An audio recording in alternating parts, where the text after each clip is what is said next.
Okay, so before we integrate or differentiate, we need to prepare for that.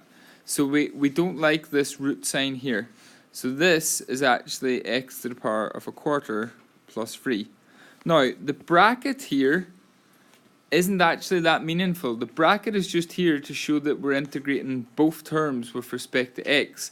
This is not a function within a function, where, example, the bracket might be squared. So I'm not doing anything too clever here. The bracket is just part of the notation of the surrounding symbols, okay? So we just integrate each term individually. A quarter, add 1, is 5 quarters.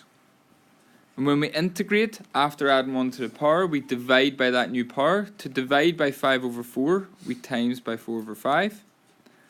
3 is the same as 3x to the naught, because anything to the naught is 1.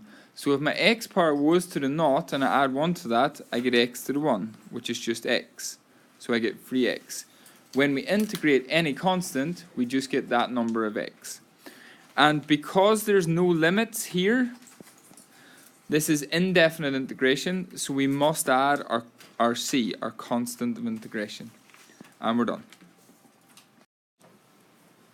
Okay, so here we've got a definite integration. Why is it definite?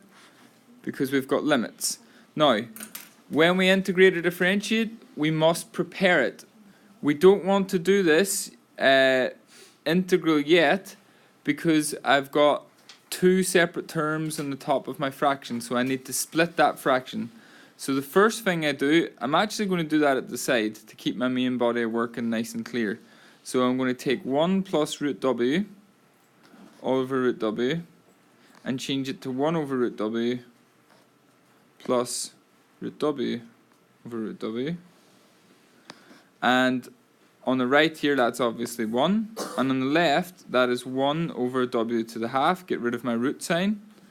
And then I don't like having the w on the bottom, so that is w to the negative a half plus 1.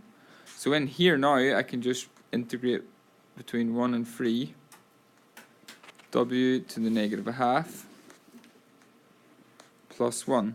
And again, brackets here are just for notation, just to show that I'm integrating both terms with respect to x. Okay, so let's integrate the first term. Add 1 to the power, so I get w to a half. Divide by a half is like timesing by 2 over 1, so I get 2w to the half plus 1w. And now that I've integrated, I'll put on my square brackets and write my limits on the right. So after that, I just need to substitute in my limits. So we substitute in 3 first. So we get 2 times 3 to the half plus 1 times 3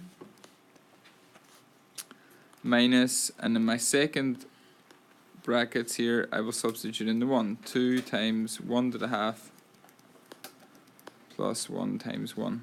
Now it might have been nicer here to rewrite this first as the root of w. But we can do that down here. We know that this means 2 times the root of 3. So I get 2 root 3 plus 3 minus 1 to the half, or root 1 is just 1. So that's 2 plus 1, so that's 3. So I get 2 root 3 plus 3 minus 3. So simply 2 root 3.